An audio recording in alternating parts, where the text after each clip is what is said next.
Howdy folks, and welcome back to World of Tanks with the mighty Jingles, and the dreaded man flu is in full flow today. It hasn't actually spread to my throat yet, so I can continue talking for the foreseeable future. It's mostly in my nose, which is running like a wet tap, but it is going to spread to my throat, and that's when things are going to really start hurting. But for now I can continue talking and doing commentary on videos, and today we have a spectacular World of Tanks battle for you. Unfortunately, it's spectacular for all the wrong reasons. This is Elacsander911 in the French Tier 10 medium tank, the BatChat 25T. He's platooned up with a buddy in the Jägeru, the Jagdpanzer E100. Obviously, this is a Tier 10 match. They're both Tier 10 tanks, and we're here on El Halluf. And Elacsander takes a very aggressive initial starting position here in the BatChat, and he arrives at his spot just about in time for his magazine to load. Now, there are usually a lot of very big and angry tanks coming around this corner, so he positions himself reversed, ready for a quick getaway, and he doesn't like what he sees coming around that end of the map. This, of course, is going to restrict the gun depression that he has over the rear of the tank, but, well, you pays your money, you takes your chance. Nothing spotted yet. Yep, he's got enough gun depression there over the rear to be able to hit anything that crosses the gap. No targets up yet, however. Nothing coming around there. It's far too quiet up here, isn't it? There's usually something crossing the gap. Oh, there we go. And one shot out, and he's missed. Got spotted, obviously. Doesn't want to hang around. Friendly Conqueror comes up, jams the back of the tank right up against the rock overhang there. Doesn't want to get hit by artillery. There's some very big artillery in this game. Well, there's only one of them, but, well, that thing doesn't even need to hit you to give you a very bad day. What's this Conqueror up to? Oh, he's feeling a bit brave. So there's an IS-7 has made it across, and the Conqueror looks like he's going to try to get some shots into the rear of the IS-7. Unfortunately, he makes that decision at the worst possible moment, as here comes the cavalry. Elacsander fires a shot into the E100's tracks. The E100 is not going to hang around there. Repairs them. Manages to immobilise the second E100, who does exactly the same, but now his magazine is spent. He's done some damage, wasn't able to really capitalise on immobilising the E100's there, as nobody else was really in a position to take advantage of it. So that's now 3 Tier 10 heavies that have made it around that corner. The team have lost 4 tanks, including every single one of their light tanks and the Conqueror Tier 9 heavy, and have inflicted no casualties whatsoever on the enemy team. Good start. Elacsander waiting for that reload. Friendly E100 up there, trying to hold the corner against 3 enemy Tier 10 heavies, a pair of E100s and an IS-7. And there's a 4th E100 up there looking like he's about to make exactly the same move. So Elacsander moves up, checks the corner, E50, blows his tracks off. Thinks, hang on, I can have this guy. E50 repairs his tracks, blows his tracks off again.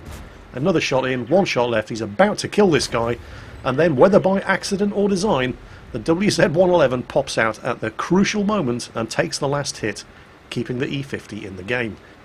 If he did that on purpose, well played to him. What a guy. Of course, Elacsander is now reloading, and it looks like that E50 is closing in. There he is, poking the ridge. Now, he doesn't appear to realise that Elacsander is not loaded, or possibly he's paying a bit more attention to the T10 and Jagdpanzer E100 that are over on Elacsander's left-hand side, but the E50 is not coming over that ridge. Instead, Elacsander checking behind him there. If he can reload and kill this E50, he's going to have flanking shots on all of those guys that are trying to get around in the low ground there. There's the E50. He's going to take a hit here, but he's got the health, he can afford it. Gets the gun down, finishes off the E50. And now he's got flanking shots on. Oh, actually, no, maybe not. The E100's coming over. Then again, the E100 does not want to get immobilised with his lower glacis on display to the BatChat's gun. So he's thinking twice about getting over the top of that ridge. And Elacsander doesn't waste any time getting out of there. Pulls a little handbrake turn there, reverses around the corner for a quick getaway just to see if there's anything he can do from this side, and, well, there isn't. So, calculating that that E100 has turned his tension away, he goes for it. And there's the WZ with his gun pointing in the wrong direction. And this guy's a one-shot. Kills him. There's the reverse of the E100. Blows his tracks off. E100 fires and misses. One shot into the back of this guy. Isn't going to stop. Another shot into the back of that guy. Magazine empty. Screams around the corner. What a move. That was pretty slick. Team's still losing, of course, but 5 tanks to 7, it's not as bad as it was before. Alexander, obviously, reloading. Reverses around. For the moment, he's going to have to leave the defence of the corner to the T10, the Object 704, the Jaegeru, and the Tortoise, and surely they can handle a pair of very badly beaten up E100s. Alexander, almost reloaded, goes around for another look, and oh, suddenly a wild E75 appears and blows his tracks off, and this is where things go a little bit wrong. His first shot does nothing, his second shot does nothing. 3 shots left and he finally starts penetrating, but the E75 is going to get another shot off, and it almost kills him. But he does manage to drive that final shot home and escapes with the barest fraction of health remaining. If those first 2 shots had gone in, the E75 would be dead. But they didn't. So he isn't, and that's going to be a bit of a problem. Especially since those 2 very badly beaten up E100s are playing the game of their life up on that corner. Do you remember I said you'd think that a pair of badly beaten up E100s could be dealt with by 2 tier 9 tank destroyers, a tier 9 heavy and a tier 10 tank destroyer? Well, it turns out they can't. And those guys are all dying. The Object 704 looks like he's waiting for the E75 to come around the corner. The T10's managed to pull one back. He's nailed one of the E100s. In fact, the T10's having a pretty good game. That was his 3rd kill. He's yelling for assistance, and hopefully artillery is going to be paying attention. But the Object 704 looks like he's getting tired of waiting for the E75, who is a one-shot kill for the Object 704, not for the BatChat. And it looked at first like he was pulling back to support the T10 from further down the hill, but he's not. He's bugging out. He's running away. Oh, great. T10 yelling for assistance, and it's around about now where friendly artillery gets in on the act and takes out the last E100. But where's the E75? So Alexander's sitting here to protect the rear of that T10 from the E75 if he comes around the corner, and that's when a wild AMX 5120 appears. Now he's spotted. Who's the 5120 going to go for? And it looks... Yep. Well, if you're going to ignore a BatChat sitting on your flank, you are going to pay the consequences. 3 shots remaining, the T10 is still in the game, and still no sign of that E75. But it looks like the enemy Jaegeru is trying to sneak up there for a shot at the Object 704, so he can get a flank shot into him. 2 shots remaining, and an RU-251, and his proximity detected again. With 2 shots remaining, this is where Alexander decides he's going to go for the reload, because the T10 can kill the RU-251. So he starts reloading around about any second now. There. And that's worst possible timing. Although the T10 does get away with it. Goes around the corner, and there's the 2-shot kill E75. He finishes off the RU-251, weathers the return fire from the E75, and with the E75 having taken this shot, Alexander could conceivably have gone around and killed him. But not when he's reloading. So the T10's backing up and yelling for help, and there's nothing Alexander can do about it for now. He's committed to the reload. His team is actually winning at this point. The scores are now 12-9, so it's actually looking good. But Alexander does not have a lot of ammunition left. He's managed to get the reload underway, but this is the big limitation of the BatChat. It only carries 30 rounds of ammunition. If you have to carry in a BatChat, things can get very, very sticky very, very quickly. There is a definite hard cap on the amount of damage you can do in a game in this tank.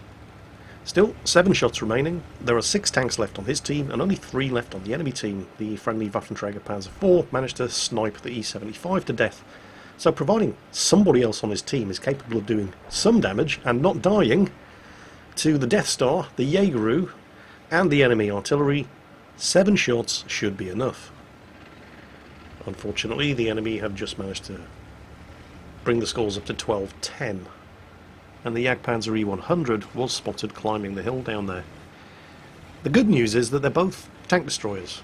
Even though the Death Star, who's way over the other end of the map, does technically have a turret, it doesn't have a very good traverse, and the Jagdpanzer E100 is limited to the firing arc of the gun. It's in a fixed position. So if you can get around the flanks of these guys, you should be able to get a couple of shots off quite safely. and not have to risk exposing yourself to return fire, because these guys only have to get lucky, and particularly something like, well, either of these two tier 10 tank destroyers, if they're firing high explosive, they don't even have to hit you to kill you. The splash damage alone will wipe you out. You also have to bear in mind that it's a very, very bad idea getting spotted by them, because there's a Geschützwagen E100 still in play on the enemy team as well, and he also doesn't have to hit you to kill you. So where did that Jägeru go? They pulled the skulls back again, 12-11. Somebody just took out the Waffenträger Panzer IV, and they've just killed another one, and now it's 3 against 3. Can somebody please damage one of these guys? Here we go. Right. There's one. Come on, take his tracks. There's 2. 3 shots left. He's done. Good. The object got him.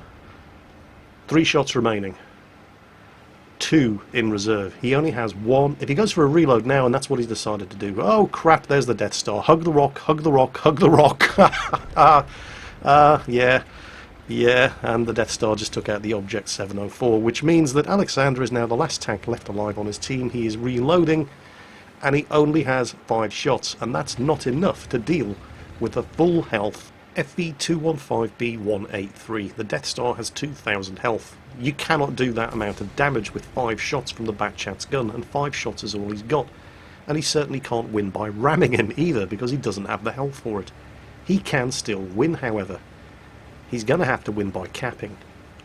And that means he's first going to have to make it all the way across the map to the enemy base, find and kill the GWE-100, and then get his ass into the cap circle. And it looks like he's just realised that that's his only option right now. He cannot kill everything on the enemy team. He does not have the ammunition for it. This is the big limitation of the BatChat. It only has 30 rounds of ammunition. And he has to be careful how he drives as well, because he has, well, if you hit the wrong rock, if you go airborne for a second and come down hard, it's game over. Where's the Death Star gone? He's not capping, so there's that. This must have been tense. Can you imagine the pressure that Elacsander was under here? There's only one way he can win this game. He has to nail the artillery and then start capping, and hope that the Death Star is not already making his way back to defend his own flag. Because there's a slim chance that if he is, he could make it back here in time to kill him. Where's the artillery? He's likely to be up there. Elacsander has not been spotted. Does want to drive through the cap circle and warn him that he's on his way. There he is. Oh, he took a bit of a chance there, wasn't fully aimed, but he's got him. Now he just has to get into the cap circle and he can win. Except now he can't. He can at best force a draw. No, too late. The Death Star had 6 or 7 cap points by the time Elacsander made it to the cap circle, so he would have capped ahead of Elacsander. Elacsander now cannot win. You cannot, unless you get an ammo rack, and you can't count on getting an ammo rack, you cannot kill a full health Death Star with 3 shots from the BatChat. So the very best he can hope for now is a draw.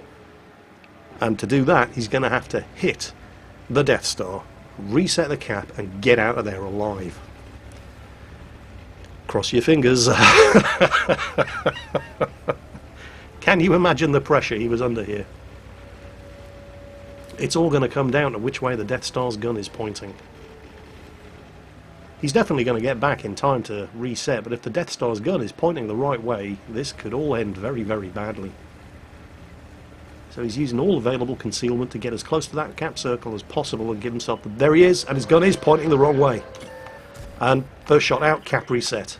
And the Death Star takes a long time to react here. He starts reversing, trying to cut him off, swings the gun around, and he's out. He's out of ammo. And now he's desperately trying to get into the low ground there, and thankfully the BatChat is a pretty low-profile machine. Get out of the line of fire of that Death Star, and get out of there, and hope for the draw. The Death Star's going to snatch... He's going to clutch... There it is, there's the clutch shot. Obviously not fully aimed. Missed by a country mile. All he has to do now is stay alive, and at the very least, he can't win, but he can at least force a draw. There's no way the Death Star is going to be able to catch him. He just has to drive very, very carefully because he can still crash and kill himself. And there's the timer. 10 seconds left. Well, at the very least he managed to get a draw out of it. And that's the best possible thing he could have hoped for, with these kind of odds against him. And game over. Oh crap. Did that really just happen? Is that a defeat? He died after the match had ended. Does that still count as a defeat? Yes, I'm afraid it is. That's a mark of excellence for his gun barrel. That's an Ace Tanker award. That's a high caliber, a Defender, and a Confederate. And it's all for nothing. He did over 9,400 damage in that game. And it's just not enough, is it? I mean, credit to the enemy team. They probably deserve the win. It's not often you see a game of World of Tanks where everybody on one team does some damage. And admittedly, some of the tanks on the enemy team didn't do a lot of damage, but they all did something. Which is more than could be said for Alexander's team. There's a shameful display there from 3 of their tier 10s, an E100, an Object 268, and an Object 140, who did no damage between the 3 of them. But 9,400 damage for Alexander, and he couldn't even get a draw. I mean, he must be absolutely gutted. And, well, he's got nobody to blame but himself. Alexander, if you're watching this video, and I'm pretty sure you are, tell me, just how much were you kicking yourself at the end of that game? Because I think I can quite safely say that in something like 5 years of playing World of Tanks, I don't think I've ever seen a result as bad as that one. It was an absolute tragedy. Well, anyway, that's it for today's episode of World of Tanks with the Mighty Jingles. Alexander, thank you for sending that one in. You know what they say, misery loves company. Let's spread it around a bit. And as always, folks, take care, and I'll catch you next time.